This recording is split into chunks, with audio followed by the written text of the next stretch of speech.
knowing that, I don't know what the pressure is. I've prepared everything I can.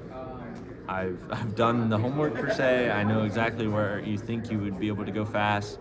Hopefully that translates today in practice. But if not, it wasn't from a lack of effort, and the effort's the only thing you can control. Was all that sim time because you were overconfident, or maybe not overconfident, but just confident that you would be at Phoenix racing for a championship, or was it just more preparing if you did make it to the Champ 4?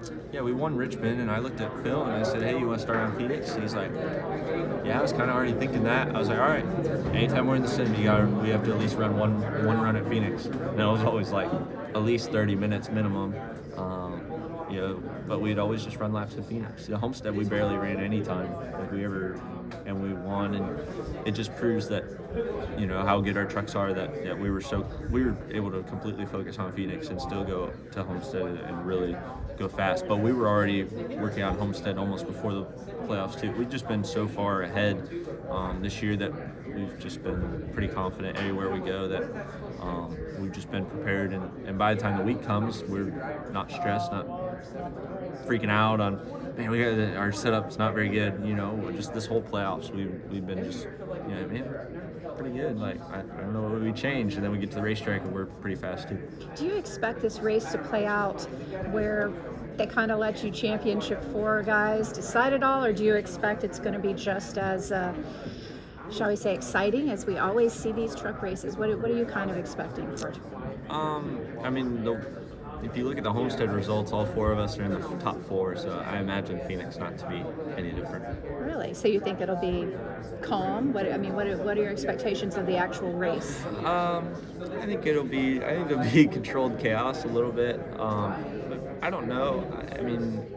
This track's not very bump and grind and be very tight. I think there'll still be a little bit of racing between us, but I think the biggest thing is going to be restarts. I think that's going to be the most chaotic. It's just the restarts.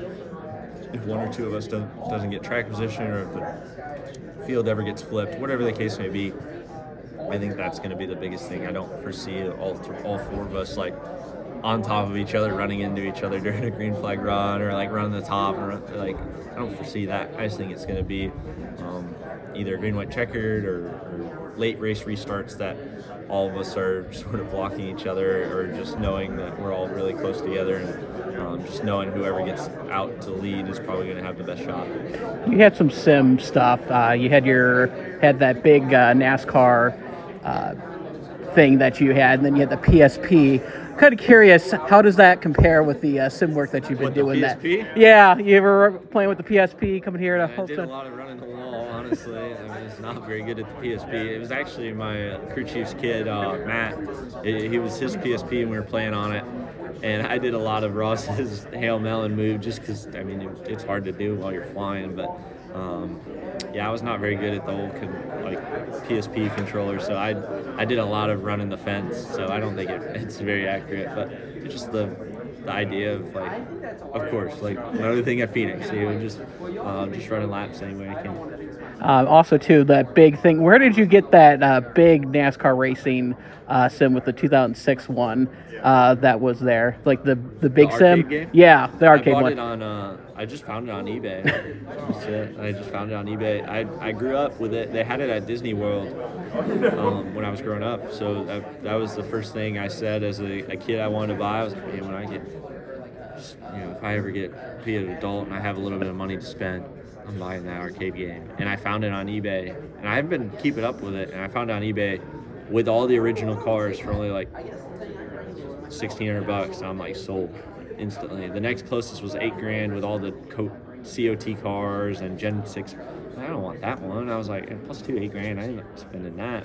But I found all the old original Gen 4 cars, and I'm like, oh, I'm in, sold. It was the easiest $1,600 I ever spent. It got damaged in shipping a little bit, and they said, they're like, hey, you can get this thing, there's insurance on it. You can get them to cover it. I'm like, hell yeah. I was like, clearly they didn't use Worldwide Express because they damaged it during shipping, and I was like, hell yeah, but that was easy. I burned laps. Everybody in the shop's kid has burned laps, so they've enjoyed it. So, good, thank you. Hey everyone, Zane Smith, driver number 38-4 for Front Row Motorsports. Be sure to subscribe to Frontstretch on YouTube.